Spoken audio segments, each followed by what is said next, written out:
Gregor Samsa, the good son, the worker, late for work. That had never happened before.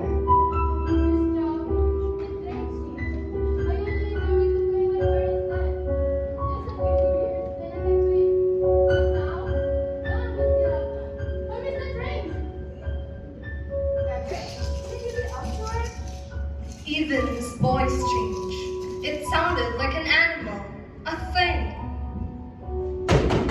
Rico, get out!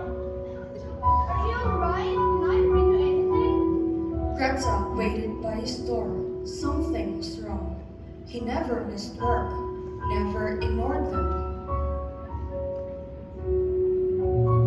Then came the office manager, sent by the director to investigate this absence. Mr. Samsa, your absence is troubling. The director is very displeased. I must insist on an explanation. I am him. Please believe me. Just give me a moment. But what the manager heard was not a man's voice. It was something unearthly. From inside the room, there were movements, scratching, sliding. Gregor had to show them, prove he was still himself. He crawled, gripped the key in his jaws, and slowly unlocked the door. Oh no! Unbelievable! This is monstrous!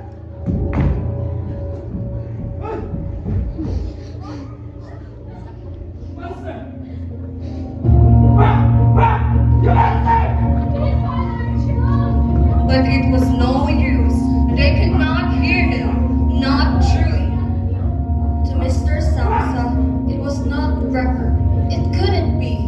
No son of his would crawl like that, speak like that.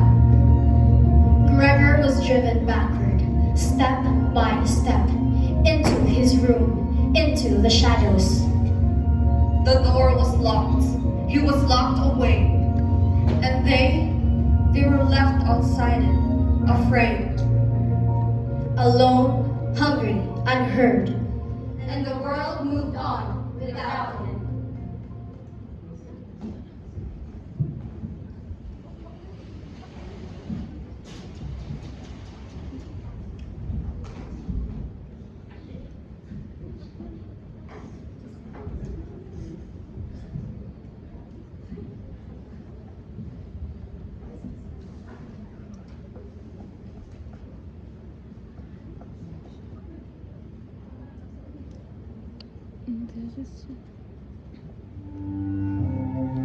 Time passed. Gregor lay hungry, injured, forgotten. Greta brought him food. But milk no longer comforted him. He craved what was spoiled. He was changing. At first, Greta tried. She cleaned his room, left food, but she couldn't look at him. Each time she closed the door, her hand trembled. Still, he was her brother. Mrs. Samsa could not bear to look at him. Not like that.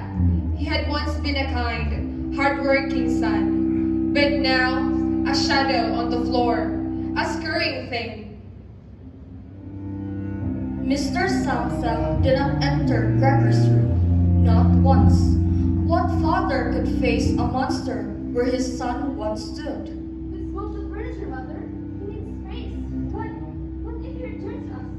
What if he makes everything different? They touched his desk, his bookshelf, but when they reached for the picture, Gregor panicked. That picture reminded him of who he had been. Mrs. Samsa looked behind. She saw it. Gregor approaching. Gregor! Stop! Please! Mr. Samsa had apples in hand. He threw them hard. Out, monster! One struck Gregor's back. It stayed there. The pain sank into Gregor like shame.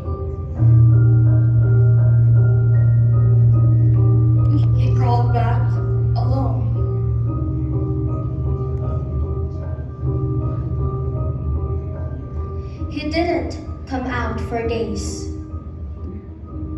Mrs. Samsa could not enter. She only cried behind closed doors. Mr. Samsa no longer saw sun. He saw something else entirely.